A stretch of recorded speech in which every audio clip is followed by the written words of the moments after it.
નમસ્કાર વિદ્યાર્થી મિત્રો, આજે આપણે દાખલા ગણીશું. જે આપણે લાસ્ટ લેક્ચરમાં દાખલા ગણેલા એના આધારિત એની જેવા જ દાખલા આજે ગણવાના છે. બરાબર, સ્ટાર્ટ કરીએ. આપણે શું કહીએ છો, એચ ઊંચાઈના ટાવર પરથી V0 જેટલા વેગથી એક પદાર્થને ઉધ્વ દિશામાં ફેંકતા તે જમીનને સ્પર્શે ત્યારે તેનો વેગ 8V0 થઈ જાય છે.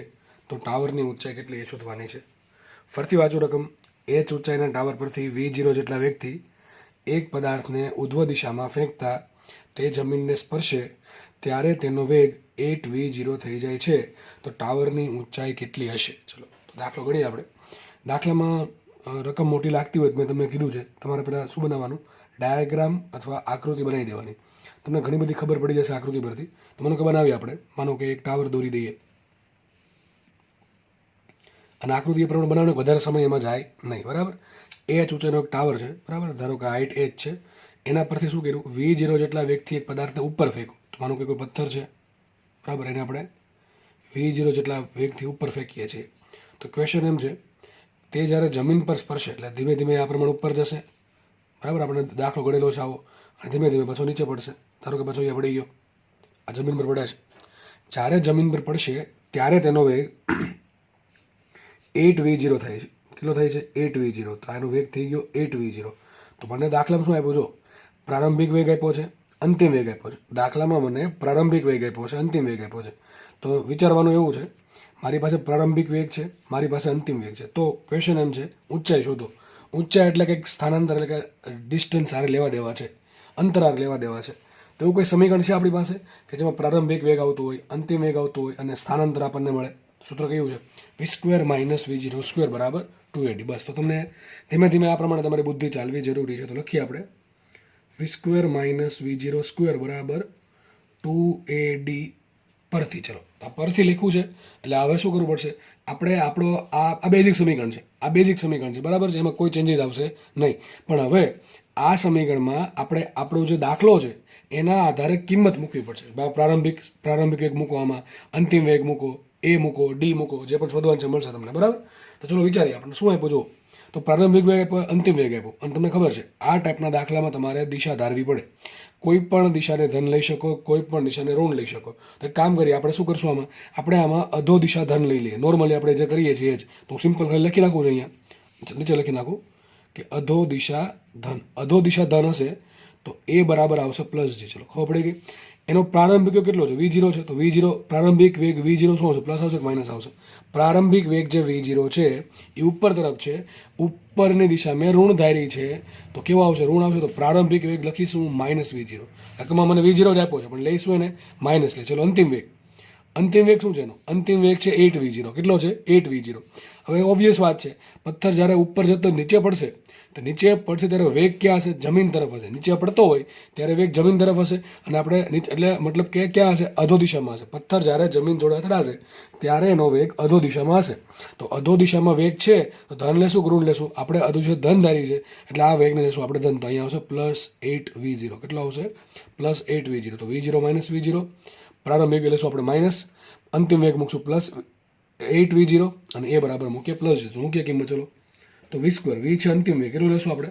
+8V0. તો લખીએ અહીંયા 8V0² માઇનસ V0 કેટલા મૂકશું? -V0. V0 ની જગ્યાએ મૂકીએ -V0² બરાબર એમને 2 એમને. A શું આવશે? A બરાબર આવશે +G. શું આવશે? A બરાબર +G. બરાબર ને? અને D બરાબર શું આવશે? D બરાબર લખી દઉં છું અહીંયા, D બરાબર. તો D શું છે? આપણા આ જે સૂત્ર છે ને એમાં D સ્થાનાંતર છે. શું છે? સ્થાનાંતર છે. તો તમારો જે કેસ છે એમાં કેટલું સ્થાનાંતર થયું એના આધારે લખવાનું છે. સ્થાનાંતર રાશિ સદિશ એટલે તમારે પ્લસ માઇનસ નિશાની સહિત લખવાનું છે.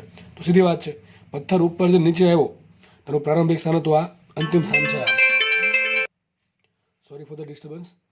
તો પથ્થર જ્યારે આ પ્રારંભિક સ્થાન અહીંયા હતું, આ એનું અંતિમ સ્થાન છે. બરાબર છે.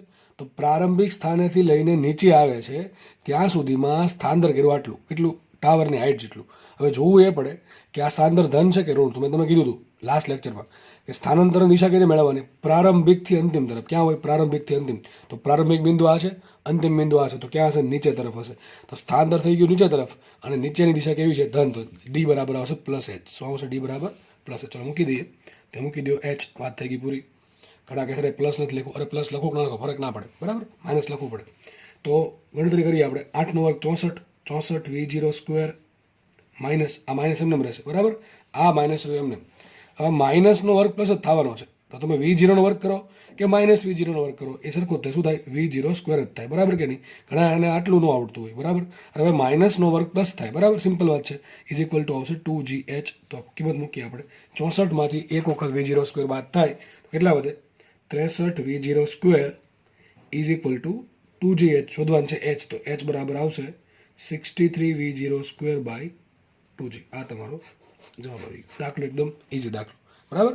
તો આવા દાખલા ભાઈ ભવિષ્યમાં પૂછાય તો હવે તમને આવડવા જોઈએ. આવા અથવા જેવા કોઈ પણ દાખલો આવે બરાબર તમને આવડવું જોઈએ. ખાસ ધ્યાન શું રાખવાનું? 2 વસ્તુ, તો 3 વસ્તુ.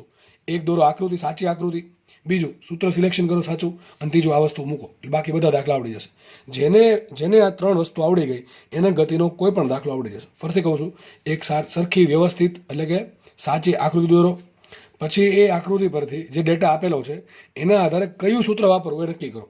અને ત્રીજું નક્કી કરો કે આ જે સૂત્ર છે એમાં આપણે પ્લસ માઇનસ કઈ કિંમત મૂકવી. બસ એ થઈ જશે. પછી સિમ્પલ મેથેમેટિક્સ છે જે તમને આવડે છે, ધોરણ 10નું જ આવશે બરાબર. આગળ વધીએ આપણે. નેક્સ્ટ ક્વેશ્ચનની રકમ વાંચીએ. શું કહે છે જુઓ.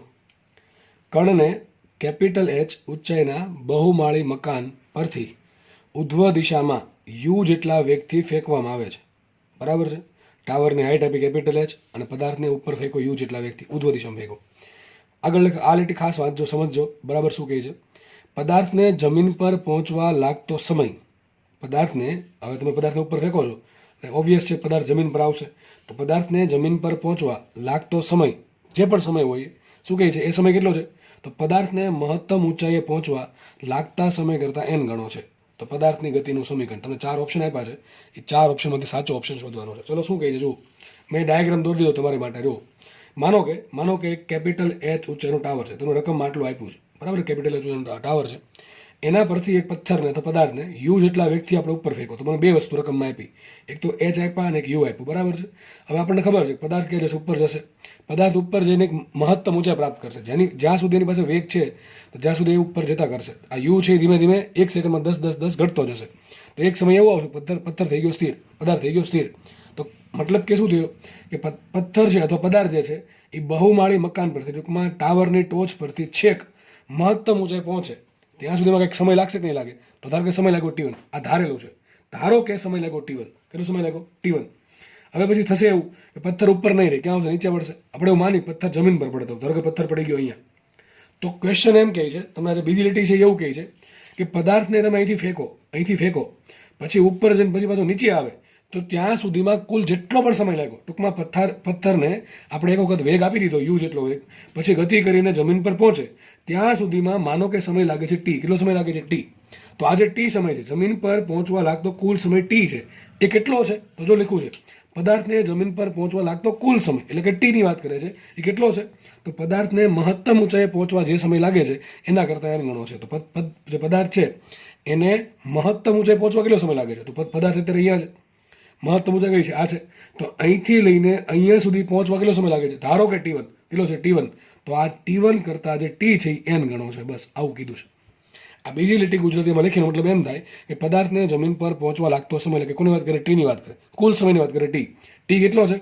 પદાર્થને મહત્તમ ઊંચાઈએ પહોંચવા, પદાર્થ અહીંયા છે, આ મહત્તમ ઊંચાઈ છે, તો અહીંથી અહીંયા પહોંચવા લાગતો ધારો કે સમય, ધારો કે T1 છે.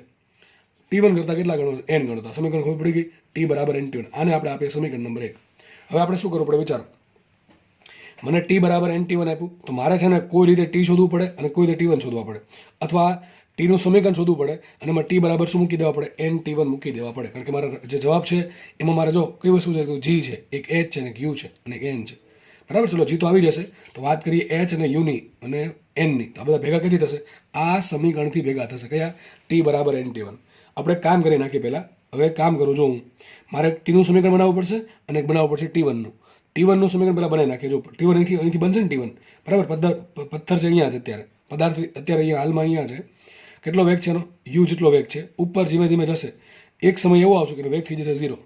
તો આ મળી ગઈ એની મહત્તમ ઊંચાઈ અને સમય લાગશે T1. તમને દાખલો કરાવ્યો છે, નવીન ના લાગવું જોઈએ. કે માનો કે પદાર્થ છે, u જેટલા વેગથી ઉપર જાય છે, ધારો કે અહીંયા પહોંચી ગયો અને સમય લાગે છે T1 બરાબર છે. આપણે ઊંચાઈનું કોઈ કામ નથી, કેટલો ઊંચાઈ જાય છે, કારણ કે મારે સમયની વાત કરીએ એટલે. તો ધારો કે સમય લાગે છે T1, અહીંયા વેગ કેટલો હશે? અહીંયા વેગ હશે 0, બરાબર છે. હવે આપણે ધારી લો અધો દિશા ધન. શું ધારી લઉં છું? હું એક કામ કરું છું, લખતો નથી પણ તમને કહી દઉં છું. અધો દિશા ધન ધારી લઉં તો પ્રારંભિક વેગ શું આવશે? પ્રારંભિક વેગ આવશે -u, બરાબર કે નહીં? પ્રારંભિક વેગ આવશે -u. અંતિમ વેગ શું આવશે? અંતિમ વેગ આવશે 0 અને એ બરાબર શું આવશે? એ બરાબર આવશે +g. કારણ શું? મેં એવું ધાર્યું છે કે અધો દિશા ધન છે, એટલે આપણે શું કરીએ છીએ? T1 શોધી નાખીએ, પછી T શોધી નાખીએ, પછી બેન ભેગા કરી દઈશું આ સમીકરણથી, બરાબર? ઓકે, ચલો તો v0 બરાબર -u મૂકું, v બરાબર 0 મૂકું, એ બરાબર +g. તો તમારી પાસે પ્રારંભિક વેગ છે, તમારી પાસે અંતિમ વેગ છે, તમારી પાસે પ્રવેગ છે અને તમારે સમય શોધવો છે. સૂત્ર કયું આવે? v બરાબર v0 + at. v બરાબર v0 + at પરથી લખ્યું છે. એટલે નેક્સ્ટ સ્ટેપમાં આપણે આ જનરલ સમીકરણ છે. નેક્સ્ટ સ્ટેપમાં આપણે આપણો જો કેસ છે એ કેસને અનુરૂપ કિંમત મૂકી દેવાની. ચલો v બરાબર શું મૂકીશું? v બરાબર મૂકી 0 મૂકી દીધું. v0 બરાબર શું મૂકીશ? -u પ્લસ એમને એ બરાબર શું મૂકી? gt. શું આવશે? g. અને t બરાબર શું મૂકી દઈશ? t બરાબર મૂકી દઈશ T1. શું મૂકી દઈશ હું? t બરાબર મૂકી દઈશ T1. કારણ કે ધારો કે એને અહીંથી પહોંચતા અહીંયા T1 સમય લાગે છે, તો આના બરાબર T1 મૂકી દો. સિમ્પલ છે. u આ બાજુ આવી જશે. શું આવશે? u બરાબર gt1. તો T1 બરાબર શું આવશે? T1 બરાબર આવશે u ભાગ્યા g. T1 બરાબર શું આવશે? u ભાગ્યા g. તો જો મને ખબર પડી ગઈ T1 બરાબર શું આવશે? u ભાગ્યા g. હવે u ભાગ્યા g ની કિંમત અહીંયા મૂકી દો. મને t મળી જશે? નહીં મળી જાય. t બરાબર શું આવશે? nu ભાગ્યા g. આને આપણે આપી દઈએ સમીકરણ નંબર 2, આને આપણે આપી દઈએ સમીકરણ નંબર આને 3 આપીએ અને 2 આપીએ. બરાબર છે? સમજ પડી તમને? શું કર્યું આપણે? રકમમાં મને T1 અને t ની વાત નથી કરી, એ તો મેં ધારેલા છે, એટલે મારે એને કાઢીને જે આપ્યું છે એમાં જવાબ લાવવો પડે. તો મને રકમમાં g આપ્યું છે, u આપ્યું છે, g પણ ચાલશે. g તો અચળ છે એટલે ચાલશે, બરાબર છે? તો હવે શું કરવું પડે? તમે એ અડધો ભાગ પૂરો કર્યો દાખલાનો. તમે દાખલાનો અડધો ભાગ પૂરો કર્યો. પથ્થરને અહીંથી અહીંયા પહોંચવા જે T1 સમય લાગે એની ગણતરી કરી લીધી. એના આધારે આપણે જે રકમમાં આપેલું છે, આ ક્યાંથી આપ્યું છે? રકમમાં આપ્યું છે. તો t બરાબર nt1 છે. એમાં આપણે T1 નો વહીવટ કરી નાખ્યો. હવે કોનો બાકી રહે? t નો બાકી રહે. હવે t શું છે? t છે પથ્થરને અહીંથી લઈને જમીન પર પહોંચે, ટૂંકમાં કુલ સમય અહીંથી લઈને જમીન પર પહોંચે ત્યાં સુધીમાં લાગતો કુલ સમયગાળો છે. તમારે ગુજરાતી ભાષામાં લખી નાખવાનું કે ધારો કે પથ્થરને ટાવરની ટોચ પરથી છેક જમીન પર પહોંચવા લાગે છે સમય t, અને પથ્થરને ટાવરની ટોચ પરથી મહત્તમ ઊંચાઈ પહોંચવા લાગે છે સમય T1. આ બે વસ્તુ લખી નાખજો. હવે આપણે t ની વાત કરીએ. ચલો, તો તમને t તો શોધતા આવડે છે. એક આખો દાખલો ગણાવ્યો છે આના પર, આખો દાખલો ગણાવેલો છે. હું આખો દાખલો તો ચલો રિપીટ નહીં કરું, પણ તમને ઉપરથી માહિતી આપી દઉં છું, કારણ કે એનો કોઈ મિનિંગ નથી અત્યારે, બરાબર? અહીંયા તો અહીંયા ધારો કે આ પ્રમાણે દોર દઈએ આપણે ઇન શોર્ટમાં. યુ જેટલા વ્યક્તિ પથ્થર છે ઉપર જાય છે, ધીમે ધીમે ઉપર જશે, મહત્તમ ઊંચાઈ પ્રાપ્ત કરીને પાછું ક્યાં નીચે આવશે? ધારો કે નીચે આવી ગયો, કેટલી ઊંચાઈ કાપશે? વિચારો. આપણે એવું ધારશું આમાં અધો દિશા ધન છે. શું ધારશું? અધો દિશા ધન ધાર્યો. પ્રારંભિક વેગ કેટલો? તો પ્રારંભિક વેગ આવશે -u. પથ્થર જ્યારે જમીન પર પહોંચે ત્યારે એનો વેગ કેટલો એ મને આપ્યો છે નહીં, તો આપણે સમીકરણ નહીં વાપરીએ, બરાબર છે?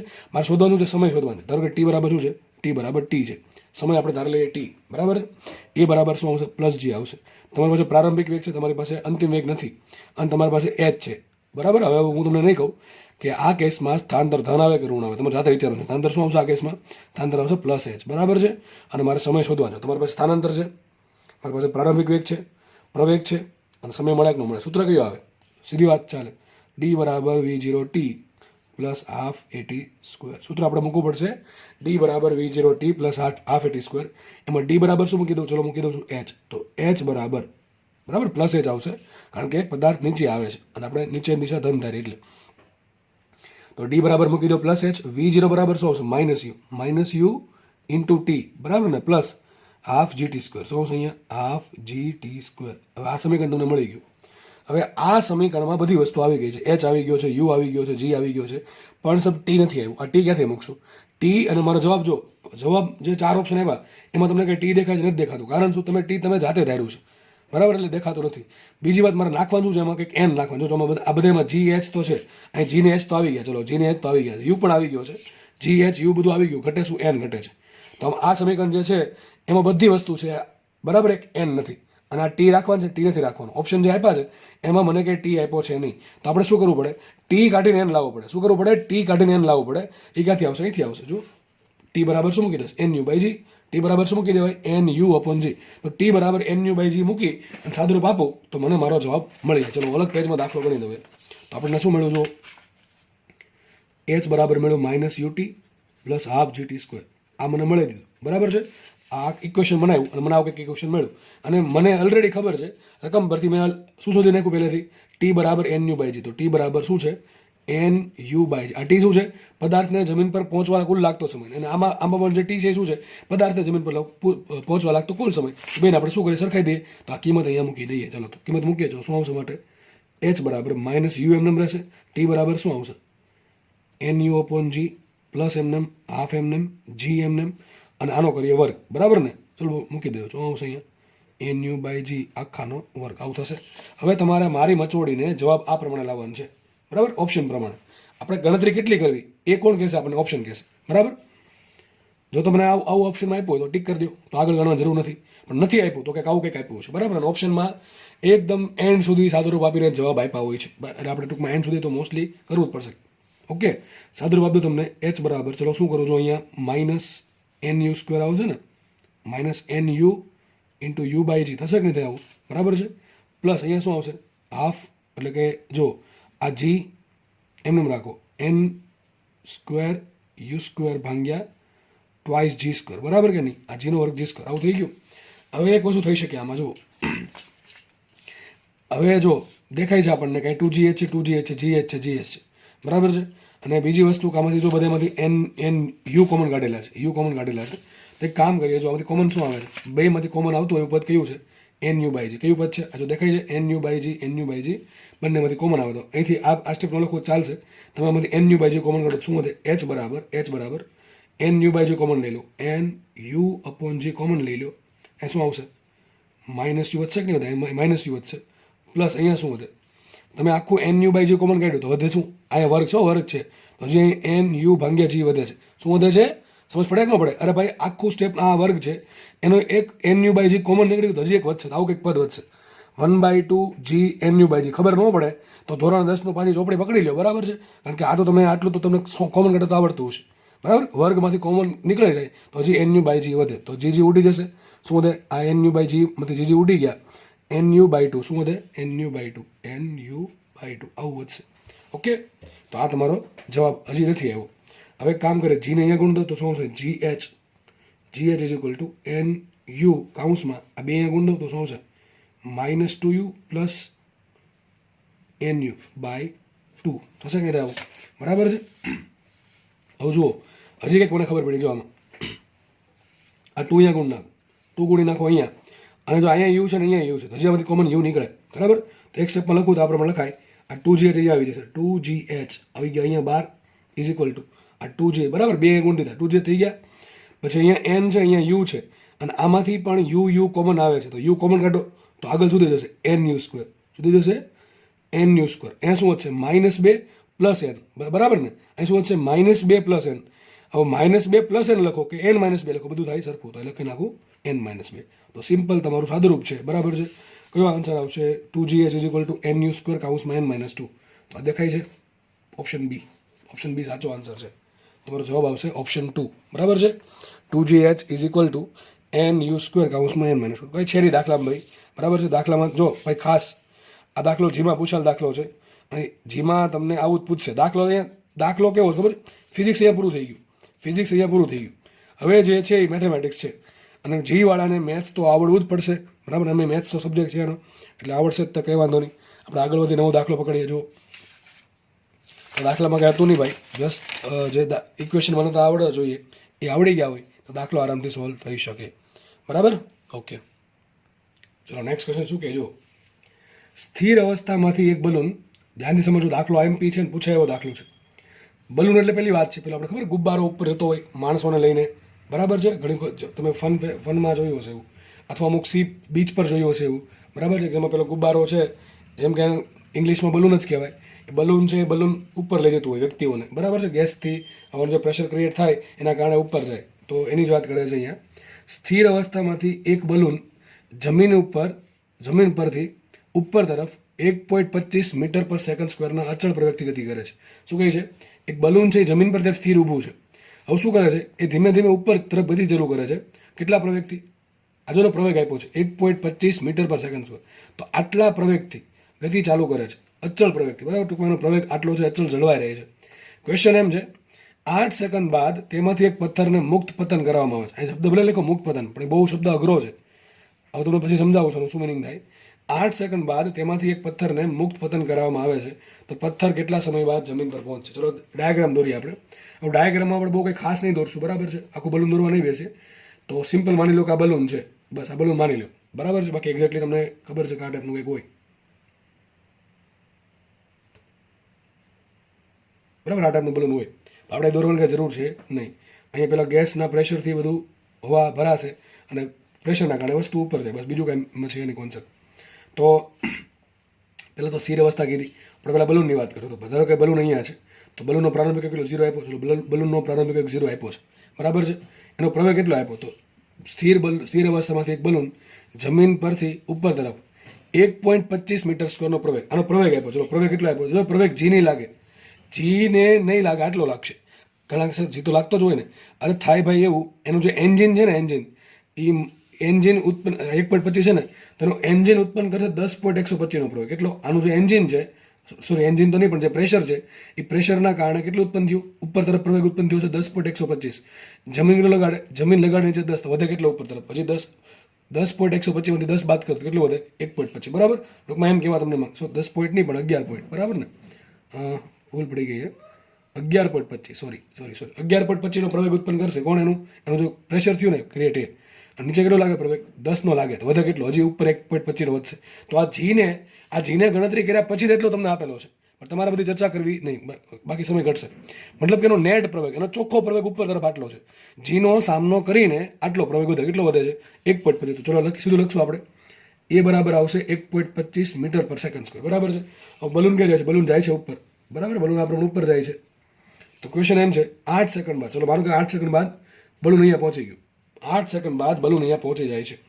તો મને એમ કહ્યું એની પાસે વેગ હશે કે નહીં, વેગ હશે. કારણ શું, જો આ પ્રવેગ ક્યાં છે, ઉપર તરફ છે, પ્રવેગ છે કેટલો 1.25નો. તો મતલબ આનો એમ થાય કે દરેક સેકન્ડે જે બલૂન છે એનો વેગ એક સેકન્ડે 1.25 વધે. ઘણા કહેશે જી, અરે મેં કીધું જી ભૂલી જાઓ, આ જીને ગણતરીમાં લઈને પછી જ આટલો પ્રવેગ આપ્યો છે. સમજ પડે છે. જ્યારે વસ્તુ ઉપર ગતિ કરતી હોય તો ઉપર ગતિ કરવા માટે પહેલી વાત તો એ કે એનો જે ઉપર તરફનો જે પ્રવેગ છે એ જી કરતાં વધારે જોવો જોઈએ. આ એનું એન્જિન, ટૂંકમાં એનું જે એન્જિન છે એ હંમેશા જી કરતાં વધારે ઉપર તરફ પ્રવેગ આપશે, બરાબર છે.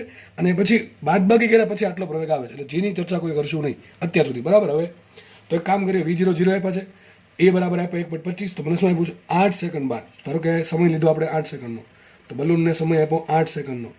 તો 8 સેકન્ડ માનો કે બલૂન અહીંયા આવી ગયું, બરાબર છે. હવે જેવું બલૂન અહીંયા પહોંચશે, આપણે શું કર્યું, આપણે આમાંથી એક પથ્થર લીધો અને પથ્થરને હાથ બહાર કાઢી નીચે નાખવાનો છે, બરાબર. પથ્થરને આપણે નીચે નાખવાનો છે.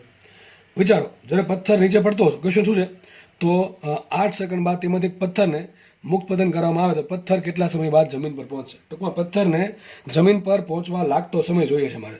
તો પથ્થરને જમીન પર પહોંચવા લાગતો સમય શોધો, તો મારે શું વિચારવું પડે, મારે સમય શોધવો છે. તો સૂત્ર કયું આવશે, V બરાબર V0 પ્લસ AT, અને બીજું કયું છે જેમાં સમય આવતો હોય, D બરાબર V0 T plus half AT square. તો વિચારો, V બરાબર V0 પ્લસ AT વાપરશો તો એમાં પથ્થરનો અંતિમ વેગ તો તમારી પાસે છે નહીં. અંતિમ વેગ શું થશે પથ્થરનો, જમીન પર પડે ત્યારનો વેગ, એ તો છે નહીં. તો આપણે કયું વાપરવું પડે, આપણે વાપરવું પડે D બરાબર V0 T plus half AT square. પથ્થર માટે મારે સૂત્ર વાપરવું પડશે D બરાબર V0 T plus half AT square. તો એના માટે જરૂર કોની પડે, મારે D ની જરૂર પડે. D શું છે, પથ્થર કેટલો ઊંચાઈ પર છે, તો મારે આ ઊંચાઈ શોધવી પડે. એ ઊંચાઈ મને પથ્થરની ક્યાંથી મળશે, અહીંથી મળશે. એક બલૂન છે, એનો પ્રવેગ પ્રારંભિક વેગ 0 છે, એનો પ્રવેગ છે ઉપર તરફ કેટલો 1.25 છે, અને એનો સમય લાગે છે 8 સેકન્ડ. તો મને આમાં અંતર મળે કે ન મળે, તો મને અહીંયા મળે છે ડી મળે. શું મળે, પહેલાં ડી મળે. તો કામ કરીએ, લખી નાખીએ અહીંયા, બલૂને 8 સેકન્ડમાં કાપેલી ઊંચાઈ શોધવી છે. શું શોધવું છે, કાપેલ ઊંચાઈ. ચલો ધારો કે ઊંચાઈ h છે, તો આપણે h શોધવું છે. તો આપણે કોનું સમીકરણ મૂકશું, બલૂન માટે મૂકશું, પથ્થર માટે મૂકશું. સિમ્પલ વાત, બલૂન માટે મૂકશું. તો બલૂન જોડે લખ્યું છે બધું, આમ તો દોર દો બલૂન પાછું. બલૂન છે એનો પ્રારંભિક વેગ કેટલો છે, 0 છે, એનો પ્રવેગ કેટલો છે, અને ધારો કે બલૂન અહીંયા પહોંચી જાય છે, બલૂન 8 સેકન્ડમાં અહીંયા પહોંચી જાય છે, તો આ થઈ ગયું એનું h, બરાબર છે. સમય કેટલો છે, 8 સેકન્ડનો સમય છે, ટાઈમ 8 સેકન્ડનો આપ્યો છે. પ્રવેગ શું આવશે, વિચારો પ્રવેગ શું આવશે, એ બરાબર આપણે લેશું 1.25. હવે તમે તમારે ધારી શકો છો ભાઈ, જે દિશામાં જો બલૂન ત્યારે અહીંયા જ હાલમાં જાય છે ક્યાં ઉપર, તો આ કેસમાં હું એવું ધાર લઉં છું ઉધ્વ દિશા ધન. શું ધાર લઉં છું, ઉધ્વ દિશા ધન, બરાબર. તો એચ કેવું થાય, ધન થાય કે ઋણ થાય, એ છે ધન થાય. કારણ શું, બલૂન છે અહીંયા, પ્રારંભિક સ્થાન આ છે, અંતિમ સ્થાન આ છે, તો સ્થાનાંતર ક્યાં થાય? ઉપર તરફ થાય નીચે તરફ થાય? ઉપર તરફ. સ્થાનાંતર થાય હંમેશા પ્રારંભિક સ્થાનથી અંતિમ સ્થાન, તો સ્થાનાંતર થશે ઉપર તરફ. તો સ્થાનાંતર થયું ઉપર તરફ, બરાબર. સ્થાનાંતર ઉપર તરફ થયું હોય તો એચ કેવું હોય? ધન હોય, કારણ કે આપણે ઉધ્વ દિશા ધન માની છે. હું એવું ધારું છું ઉધ્વ દિશા ધન. આ કેસમાં એવું ધારી લો ઉધ્વ દિશા ધન ધારી લો, કંઈ ફરક પડે નહીં જવાબમાં, બરાબર છે. તો ઉધ્વ દિશા ધન લઈ લઉં છું તો એ બરાબર પ્લસ થઈ જશે, એચ બરાબર પ્લસ આન્સર મને મળે. સૂત્ર કયું આવે વિચારો ને? વિચારો. એચ બરાબર તમને પ્રારંભિક વેગ આપ્યો છે, તમને સમય આપ્યો છે, તમને એ આપ્યો છે, તમારે અંતર શોધવું છે, સ્થાનાંતર શોધવું. સૂત્ર શું આવશે? ડી બરાબર V0t plus half AT square. તો એચ બરાબર V0t plus half AT square. આપણે આ સમીકરણ મૂકીએ, ચલો કિંમત મૂકીએ. તો એચ એમને રાખશું, એચ તો શોધવાનો છે, એચ એમને રાખો. V0 શું મૂકશું? બલૂન માટે પ્રારંભિક વેગ 0, તો મૂકી દઈએ 0, પ્લસ એમને રાખો, હાફ એમને રાખો. એ બરાબર શું આવશે? એ બરાબર આવશે 1.25. જો ભાઈ એ બરાબર ઝીનત લેવાનું, બલૂનની વાત છે. બલૂન છે એમાં જે અંદર હવા ભરાય છે એ બલૂનને ઉપર લઈ જાય છે, એટલે બલૂન માટે અહીંયા જી નહીં આવે. શું આવશે? 1.25 આવશે. તો આ ભૂલ પડે, ગોખવું હોય તો આ ભૂલ પડે, બરાબર. આ કોના માટે આપણે વાપરું? આ ઇક્વેશન બલૂન માટે વાપરું. કોના માટે વાપરું? બલૂન માટે વાપરું. તો બલૂનનો પ્રવેગ કેટલો છે? 1.25. તો અહીંયા આવશે 1.25 ટી. કેટલા આપ્યા? 8 વર્ગ. તો માટે મૂકીએ એચ બરાબર આ 1/2 રાખો એમને, 1.25 રાખો એમને, અને 8 વર્ગ થાય 64. તો 64 ને પાછા ભાગ્યા 2 32 થઈ ગયા. 32 ગુણ્યા 1.25 આમ કરવાનું, 32 ગુણ્યા 1 32 થાય, અને 0.25 ગુણ્યા 32 એટલે 32 ભાગ્યા 8, સોરી 32 ભાગ્યા 4 એટલે 8 થયા. તો 32 ને 8 40, માટે એચ બરાબર શું આવશે? 40 મીટર. અને કંઈ ન આવડે તો સિમ્પલ ગુણાકાર કરી દેવાનો. એ તો આવડતો હશે ને? 1.25 ગુણ્યા 32 કરતા શું આન્સર આવશે? 40 મીટર. મતલબ મને ખબર પડે કે ભાઈ બલૂન પ્રારંભમાં સ્થિર હતું, એનો જે પ્રવેગ છે 1.25નો છે, અને જો એને 8 સેકન્ડ આપવામાં આવે તો બલૂન છે 40 મીટરની હાઇટ પ્રાપ્ત કરે. કેટલી પ્રાપ્ત કરે? બલૂન છે 40 મીટરની હાઇટ પ્રાપ્ત કરે. હવે દાખલો હજી અડધો પીતો છે. આપણે શોધવાનું છે પથ્થર જમીન પર ક્યારે આવશે, બરાબર છે. તો હવે આપણને ખબર પડી કે પથ્થરને જમીન પર આવવું હોય તો શું થાય? એને 40 મીટર અંતર કાપવું પડે. તો પથ્થરને 40 મીટર અંતર કાપવાનું છે. ચલો એ ખબર પડી ગઈ. હવે સૂત્ર કયું વાપરશો? તમારે સમય શોધવાનો છે. પથ્થર કેટલા સમય બાદ જમીન પર આવશે? તમારે સમય શોધવા માટે સૂત્ર કયું પડે? તમારે સમયના 2 સૂત્ર છે. જો સમય માટે 2 સૂત્ર છે. V બરાબર V0 પ્લસ એટી, અને એક છે ડી બરાબર V0t plus half AT square. હવે આપણે ઘડીક બોલીને ભૂલી જશું બલૂન, બરાબર. હવે આપણે ખોલી ચર્ચા કરશું. આપણે ઓનલી એન્ડ ઓનલી આપણે ખાલી પથ્થરની ચર્ચા કરીશું. પથ્થર જમીન પર આવશે, બરાબર છે. જેવો તે તમે પથ્થર છે તે બલૂનમાં છે, પથ્થર હાલમાં બલૂનની અંદર છે, હજી આપણે છોડો નથી. જેવો હું પથ્થરને એક વખત મારા હાથમાંથી છોડી દઈશ, એટલે કે બલૂનમાંથી કોન્ટેક્ટ છૂટો, એટલે હવે પથ્થર છે એ બલૂન સાથે કોઈ સંપર્ક ધરાવતો છે નહીં. અત્યાર સુધી પથ્થર બલૂનમાં હતો, અને બલૂનના કારણે બલૂનની સાથે બલૂન જેટલા પ્રવેગથી, કેટલા પ્રવેગથી? 1.25ના પ્રવેગથી ઉપર જતો હતો. પણ જેવો આપણે પથ્થરને છોડ્યો એટલે પથ્થરનો કોન્ટેક્ટ છૂટ્યો, કોના? બલૂન સાથેનો. એટલે પથ્થર હવે નીચે આવશે. તો સર નીચે શું કામ આવે? નીચે આવે ગ્રેવિટીના કારણે. તો પથ્થર એક વખત બલૂનમાંથી છૂટી ગયો તો પથ્થર પર પ્રવેગ કયો લાગશે?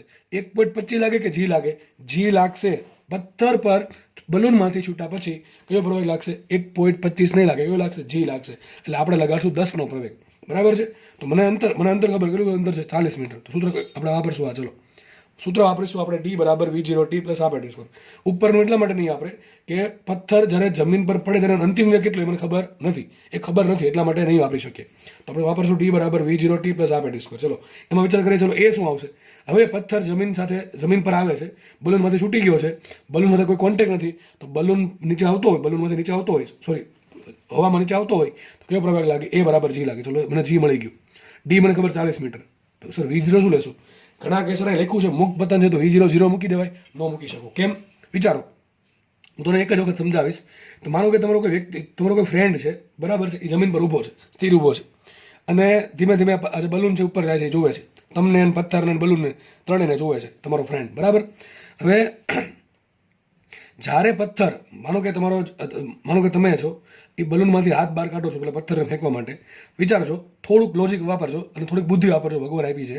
વિચારજો, તમારો ફ્રેન્ડ જે છે, તમે જ્યારે પથ્થરને છોડવાના છો, શું એ સમયે પેલા વ્યક્તિને જે જમીન પર ઊભો છે એને એવું લાગશે કે પથ્થર સ્થિર છે? ના.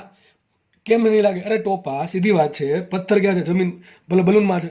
બલૂન ઊભું રહી જાય કે બલૂન તો ઉપર ગતિ કર્યા જ કરશે? અરે બલૂન તો ઉપર ગતિ કર્યા કરશે, પણ જેવું બલૂન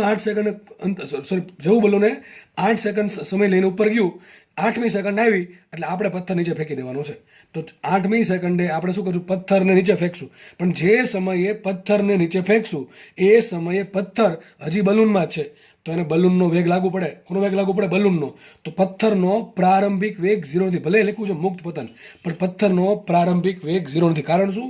કારણ કે પથ્થર છે એ બલૂનની અંદર છે અને બલૂન પોતે ઉપર જાય છે. તો આ પથ્થર પણ બલૂન જોડે ઉપર જતો હોય. તો જ્યારે આપણે પથ્થરને છોડવાની તૈયારીમાં હશું ત્યારે પથ્થર સ્થિર નહીં હોય. એ ક્યાં જશે? બલૂન સાથે ઉપર. આવું કોને લાગશે? નીચેવાળાને.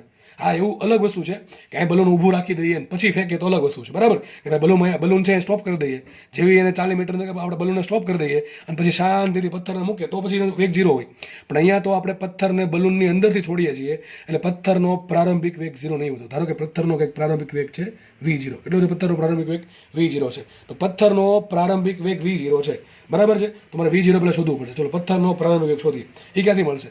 જેટલો વેગ બલૂનનો હશે 8 સેકન્ડ પછી એટલો જ વેગ પથ્થરનો હશે. સીધી વાત છે, કારણ કે હજી પથ્થર છે એ બલૂનમાં છે. તમારે શોધવું શું પડે? 8 સેકન્ડ બાદ પથ્થરનો બલૂનનો વેગ શું હોય? સૂત્ર શું આવે? તો બલૂન માટે લખીએ. બલૂન માટે 8 સેકન્ડ બાદ વેગ. ચલો સૂત્ર શું આવશે? વિચારો. મને સમય આપ્યો છે, પ્રારંભિક વેગ ખબર છે, અંતિમ વેગ જોઈએ છે બલૂનનો. સૂત્ર શું આવે? v બરાબર v0 પ્લસ at. તો બલૂન માટે v શોધવાનું છે. v0 મૂકી દઈએ 0. બલૂન માટે એ કેટલા? 1.25 અને t કેટલા છે? 8 સેકન્ડ છે ને. તો 8 ગુણ્યા 1 1 થાય અને 8 ભાગ્યા 4 2 એટલે કેટલા આવશે? 8 ને 2 10. તો આવશે 10 મીટર પર સેકન્ડ. મતલબ શું થયો? અરે ભાઈ સીધી વાત છે. અત્યારે બલૂનનો વેગ 0 છે. 1 સેકન્ડમાં કેટલો વેગ વધે? એનો 1.25 વધે. ઉપર જાય છે પણ વેગ કેટલો વધશે? 1.25 થઈ જશે. વધે, સોરી, 1 સેકન્ડમાં. તો 8 સેકન્ડમાં કેટલો વધે? 10 નો થઈ જશે. તો પથ્થર જ્યારે આપણે બલૂન 8 સેકન્ડનો સમયનું અંતર કાપશે 40 મીટરનું, ત્યારે બલૂનનો વેગ છે કેટલો? 40નો. અને એ જ સમયે પથ્થરનો કેટલો? 40નો જ હોય ને. સોરી 10નો. કેટલો? 10નો. ફરીથી કહું છું, જ્યારે બલૂન 8 સેકન્ડ લઈને 40 મીટરની ઊંચાઈ કાપશે ત્યારે બલૂનનો વેગ કેટલો? 10નો હશે ઉપર તરફ. તો એ જ સમયે હજી પથ્થર બલૂનની અંદર જ છે, હજી આપણે ફેંકો જ છે નહીં. તો પથ્થરનો વેગ પણ કેટલો હશે? 10નો જ હશે. કેટલો હશે પથ્થરનો વેગ? 10નો જ હશે. તો હવે આપણે પથ્થરને છોડીએ છીએ ત્યારે પથ્થરનો પ્રારંભિક એટલો 10 છે. તો જો વિચારો, દાખલો કંઈક આવું ગણવો પડશે આપણે. આ પેજમાં ગણી નાખીએ. આ તો પહેલાં જૂનો દાખલા છે, બરાબર? ઓકે, ચલો કંઈક આવો કેસ મળ્યો આપણને. પથ્થર છે, પ્રારંભિક વેગ કેટલો છે એનો? v0 બરાબર 10 છે, બરાબર છે? માનો ઓલમાંથી છૂટી ગયો. આ જમીન છે. કેટલું અંતર કાપશે? d બરાબર 40 મીટર અંતર કાપશે. d બરાબર 40 મીટર. પથ્થર જમીન પર આવશે, બરાબર? ભલે એનો વેગ ભલે ઉપર છે, બરાબર છે, પણ આવશે ક્યાં? જમીન પર આવશે. તો છેલ્લે ધારો કે જમીન પર પહોંચી ગયો તો કે સમય લાગે છે t. કેટલો સમય લાગે છે? t સમય લાગે છે. તો t સમય લાગતો હોય તો મને ચલો અંતર ખબર છે, એનો પ્રારંભિક વેગ ખબર છે, સમય શોધવાનો છે. અને વિચારો હવે પથ્થર પર કયો પ્રવેગ લાગે? પથ્થર પર કયો પ્રવેગ લાગે? 1.25 લાગે કે g લાગે? સીધું હમણાં કીધું કયું લાગશે? g લાગશે. અને હવે હું એવું ધારું અધો દિશા ધન ધારું. શું ધારું છું? અધો દિશા ધન ધારું. અધો દિશા ધન હોય તો v0 કેવું થશે? ઋણ થાય કે માઇનસ થાય? સોરી, પ્લસ થાય કે માઇનસ થાય? તો v0 થશે માઇનસમાં. કારણ શું છે? ઉપર તરફ છે. એટલે બધું લખી દઈએ અહીંયા.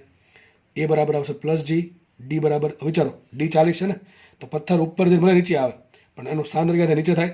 તો સ્થાનાંતર થયું નીચે, તો d કેવો આવશે? ધન આવશે. તો d આવશે પ્લસ 40, બરાબર છે? અને v0 બરાબર શું આવશે? v0 આવશે માઇનસ 10, બરાબર કે નહીં? અને સમય આપણે શોધવાનું. સૂત્ર કયું? d બરાબર v0 t plus half at square. મૂક્યો કિંમત. ચલો આમાં d આપણને 40 આપ્યા. ઓકે, v0 કેટલા આપ્યા? Minus 10 into T plus half. એમને રાખો. એ બરાબર શું મૂકો? એ બરાબર મૂકો g 10 થયા ને, ઇન્ટુ ટી સ્ક્વેર. તો માટે શું આવશે? 40 બરાબર minus 10t plus 5t square. બધામાંથી 5 કોમન આવે, દેખાય છે? તો અહીં 8 પંચા 40, 5 દુ 10 અને 5 એકુ 5. આ થઈ ગયું. હવે આ સમીકરણનો પાછળના પેજમાં સોલ્વ કરું છું તો કઈ જગ્યા, ચલો અહીં સોલ્વ કરી દઉં છું. શું છે અહીંયા? અને આ 8 આખો આમ લાવો તો શું આવશે અહીંયા? T square minus 2t minus 8 બરાબર 0. તો આ તમારું સમીકરણ મેળવો. આ સમીકરણ તમારે સોલ્વ કરવાનું છે. જો સોલ્વ થઈ શકતું હોય ભાગ પાડીને તો ભાગ પાડીને કરવાનું. જો ના થઈ શકતું શું કરવાનું? પેલું કીધું હતું ને કે ax square plus bx plus c બરાબર 0 હોય તો x બરાબર શું આવશે? Minus b plus or minus under route b square minus 4ac/2a, બરાબર છે? આ તો આઈ થિંક ભાગ પડે છે. 8 1 8 ના એવા ભાગ પડો, બાદ બાકી 2 થાય તો શું આવશે અહીંયા? 4 દુ 8, તો T square minus 4t plus 2t minus 8 બરાબર 0. કોમન કાઢવામાંથી t, આવું તમે ધોરણ 10માં કરતા હતા, બરાબર છે? પ્લસ આમાંથી 2 કોમન આવશે. અહીંયા આવશે t minus 4 is equal two 0. એક પદ મળશે t પ્લસ 2 અને એક પદ મળશે t minus 4 is equal two 0. હવે t પ્લસ 2 છે એમાંથી શું મળે? t બરાબર માઇનસ 2 ને t માઇનસ 4 બરાબર 0 છે એમાંથી શું મળે? t બરાબર 4 સેકન્ડ. આ તો ચાલે નહીં, આ પોસિબલ નથી, તો શક્ય નથી. તો એક જ જવાબ પોસિબલ છે, t બરાબર 4 સેકન્ડ. મતલબ શું થયું કે બલૂન છે ભાઈ એ કેટલા સેકન્ડમાં? 4 સેકન્ડ બાદ, સોરી, બલૂનમાંથી જે આપણે પથ્થરને મુક્ત કર્યો છે એ 4 સેકન્ડ બાદ જમીન પર પહોંચે. કેટલા સેકન્ડ બાદ? 4 સેકન્ડ બાદ. હકીકત થશે એવું. એની પાસે આપણે જેવું બલૂનમાંથી છોડશું તો બલૂન ભલે સોરી પથ્થર ભલે અહીંયા છે પણ આ પ્રમાણે ગતિ કરીને નીચે આવશે. કેટલા સમયમાં? 4 સેકન્ડમાં. આમાં 2 ભૂલ કરે છોકરાઓ. એક તો બલૂનનો પ્રવેગ જી મૂકી દે ઉતાવળમાં, શું આવશે? 1.25 આવશે. અને બીજી વાત, પથ્થરનો પ્રારંભિક વેગ 0 લઈ લે, કારણ કે શબ્દ શું છે? મુક્ત પતન છે. મુક્ત પતન ભલે છે પણ પથ્થર ગતિ સોરી પેલો બલૂન ગતિ કરે છે એટલે પથ્થર ગતિ કરે છે. અને આપણે પથ્થર ગતિ કરે છે તો પથ્થરનો પ્રારંભિક વેગ 0 લઈ શકીએ નહીં, કારણ કે પથ્થર ગતિમાં છે. કારણ શું? કારણ કે પથ્થર છે બલૂનની અંદર છે અને બલૂન તો ઉપર જાય છે, એટલે પથ્થર બલૂનની અંદર છે એટલે બલૂનનો જેટલો વેગ હશે એટલો જ વેગ પથ્થરનો હશે જ્યારે આપણે છોડીએ છીએ ત્યારે. બરાબર? દાખલો 2 સ્ટેપમાં થયો છે. એક વખત ગણવું પડશે બલૂન માટે અને એક વખત ગણવું પડશે પથ્થર માટે. તો આ દાખલો સારો દાખલો છે. ભવિષ્યમાં આવા દાખલા હજી પૂછાશે, પૂછાતા આવ્યા છે, પૂછાતા રહેશે. બરાબર છે? એ રાખીએ આપણે. નેક્સ્ટ લેક્ચરમાં આપણે આગળ વધશું.